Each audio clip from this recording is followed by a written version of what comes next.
गरीब पर ठंड का कहर। रामू एक बहुत गरीब मजदूर था, जिसके घर में उसकी पत्नी मधु और बेटी रानी रहा करती थी। पर अब गर्मियों का मौसम जाने को था और सर्दियों का मौसम आने को था। लेकिन रामू टूटी फूटी झोपड़ी में रहता था, जिसकी खिड़की से हवा आती थी और छत से भी। एक दिन रामू की पत्नी मधु रामू से कहती है कि सुनिए जी, ठंड आने वाली है और ठंड में घर के अंदर बहुत हवा आती है, तो आपको घर की मरम्मत करवानी चाहिए। और रामू उसे कहता है कि मैं कल जाकर अपने मालिक से कुछ पैसे उधार ले आऊंगा, ताकि हम अपने घर की मरम्मत करवा सके। यूं ही एक दिन बीत जाता है और अगली सुबह रामू अपनी मजदूरी के काम पर जाता है और वो जिसके पास काम कर रहा था उस मालिक से कहता है कि साहब जी, अगले महीने से ठंड आ रही है और मेरे घर की छत टूटी हुई है, जिससे कि घर में हवा आती है, और अगर मैंने जल्दी उसे ठीक नहीं करवाया ना तो ठंड में बहुत दिक्कत हो जाएगी। रामू की बात सुन मालिक कहता है, अरे तो उसमें मैं क्या करूं? रामू कहता है, मालिक, आप थोड़े पैसे उधार दे देते तो मैं अपने घर की मरम्मत करवा लेता। मालिक कहता है कि अरे, अभी तो तूने उतना काम भी नहीं किया है जो मैं तुझे उधार दे सकूं। अभी मेरे पास पैसे नहीं है। रामू कहता है, मालिक, ऐसा मत करो, आप मुझे कुछ पैसे उधार दे दो। मेरी एक छोटी बच्ची है, मैं और मेरी पत्नी तो ठंड सह लेंगे, पर मेरी बेटी नहीं सह पाएगी। रामू की लाख मिन्नतें करने पर भी उसे पैसे नहीं देता है और बेचारा रामू उदास शाम को घर लौट आता है। रामू के घर आते ही उसकी पत्नी मधु उससे पूछती है कि क्या आप मालिक से पैसे लाए? तो रामू उसे बताता है कि मालिक ने पैसे देने से मना कर दिया है। जिसके बाद मधु भी अब परेशान हो जाती है। दोनों ही इस बात को लेकर काफी परेशान हो गए थे कि अब सर्दियों में उनका गुजारा कैसे होगा। अब रामू मधु से कहता है कि अभी ठंड आने में पूरा 1 महीना बाकी है, तो मैं अगले महीने की 1 तारीख को अपने मालिक से पैसे के लिए बोलूंगा और तब शायद मालिक मना न करे। और ये सुन मधु कहती है कि हाँ, ये सही रहेगा। यूं ही रामू को मजदूरी करते हुए 1 महीना और बीत जाता है और जब रामू अपने मालिक से कहता है, मालिक, अब तो पूरा 1 महीना हो गया है और थोड़ी थोड़ी ठंड भी होने लगी है। अरे अब तो आप मुझे मेरी मजदूरी के पैसे दे दो, ताकि मैं उन पैसों से अपने घर की मरम्मत करवा लूं। रामू के इस बार पैसा मांगने पर भी मालिक फिर से कोई नया बहाना कर देता है और कहता है कि अभी मेरे पास सिर्फ ये 500 रुपए हैं, इससे ज्यादा नहीं है।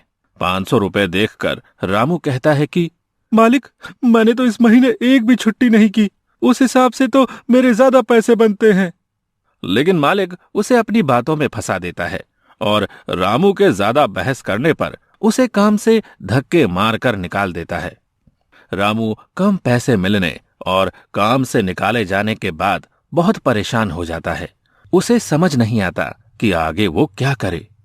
यूं ही सोचते सोचते वो अपने घर पहुंच जाता है, जिसे यूं निराश देख मधु कहती है, क्या हुआ, आप पैसे नहीं लाए क्या? रामू मधु को बताता है कि अरे, इस बार भी मालिक ने पूरे पैसे नहीं दिए और तो और मुझे काम से भी निकाल दिया है।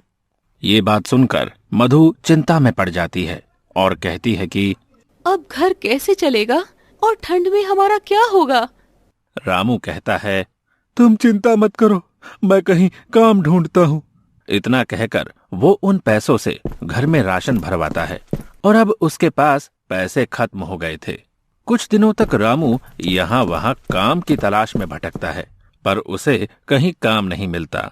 वहीं दूसरी ओर अब ठंड भी धीरे धीरे बढ़ने लगी थी और रात के समय रामू के घर में ठंडी हवा खिड़की और छत से आनी शुरू हो गई थी। ठंडी हवा की वजह से अब रामू, उसकी पत्नी और उसकी बेटी पूरी रात ठंड में कांपते रहे। उनके पास एक ही कंबल था, अब उसमें भी ठंड नहीं रुकती थी। एक रात बहुत ठंड पड़ रही थी और तेज ठंडी हवाएं चल रही थी, जिसकी वजह से रामू की बेटी रानी को तेज बुखार हो जाता है और मधु रामू से कहती है, देखिए जी, रानी को बहुत तेज बुखार हो रहा है, वो पूरी तरह तप रही है। रामू कहता है कि अरे मेरे पास तो एक पैसा तक नहीं है, हम रानी को डॉक्टर के पास कैसे लेकर जाएंगे।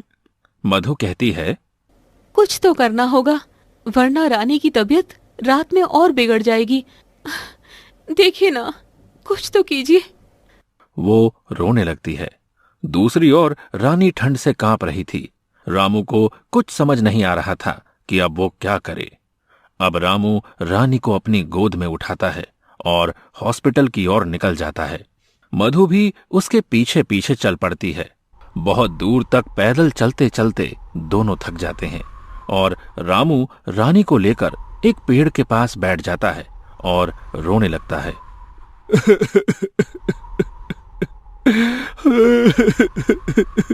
मुझे रोना आ रहा है अपनी लाचारी पर कि हमारे पास पैसे नहीं है कि हम अपनी बेटी को हॉस्पिटल तक ले जा सके।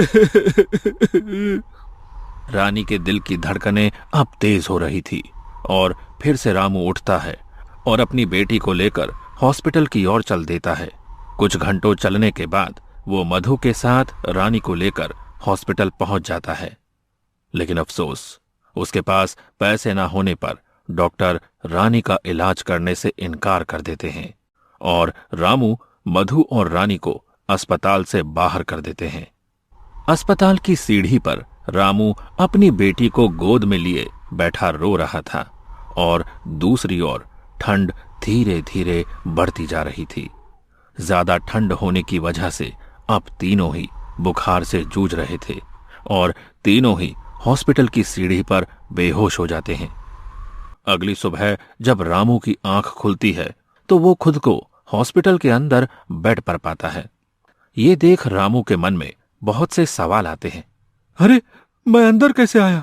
मुझे कौन लाया? और मधु और रानी कहाँ हैं? इतने में उसके सामने वो डॉक्टर आता है जिसने उसकी बेटी को पैसा ना होने की वजह से एडमिट नहीं किया था और रामू उससे सवाल करता है कि मुझे अंदर कौन लाया? जिसके बाद डॉक्टर बताता है कि आपको एक औरत ने हॉस्पिटल में भर्ती करवाया क्योंकि आप सभी को ठंड लगने की वजह से तेज बुखार हो गया था और आप तीनों ही सीढ़ियों पर बेहोश थे।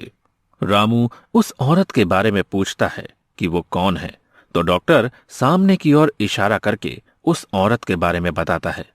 अब रामू जाकर उस औरत से बात करता है और पूछता है, आपका बहुत बहुत धन्यवाद, लेकिन आपने हमारी मदद क्यों की? तो वो औरत बताती है, मेरा आपके परिवार से कोई रिश्ता नहीं है, लेकिन एक टाइम था जब मेरे साथ भी ऐसा ही हुआ था और मेरी फैमिली बहुत गरीब थी। मैं भी किसी सड़क किनारे ठंड से जूझ रही थी और किसी नेक दिल इंसान ने इसी तरह हमारी मदद की थी। तब से आज तक वो औरत गरीबों की मदद करती है। ये सुनकर रामू उसे धन्यवाद कहता है और फिर रामू अपनी बेटी से मिलता है और अपनी पत्नी से भी। अब रामू से वो औरत पूछती है कि आखिर आपके साथ ऐसा क्या हुआ था जो सब इतनी देर रात तक हॉस्पिटल के बाहर बैठे थे? तो रामू उसे सारी बात बताता है, जिसके बाद वो औरत रामू और उसके परिवार की मदद करती है और रामू का घर भी बिल्कुल ठीक करवा देती है। अब रामू को गरीबी और ठंड दोनों से छुटकारा मिल जाता है। मजेदार कहानियाँ देखने के लिए हमारे चैनल गट्टू टीवी को सब्सक्राइब करें और बेल आइकन को ऑन करें।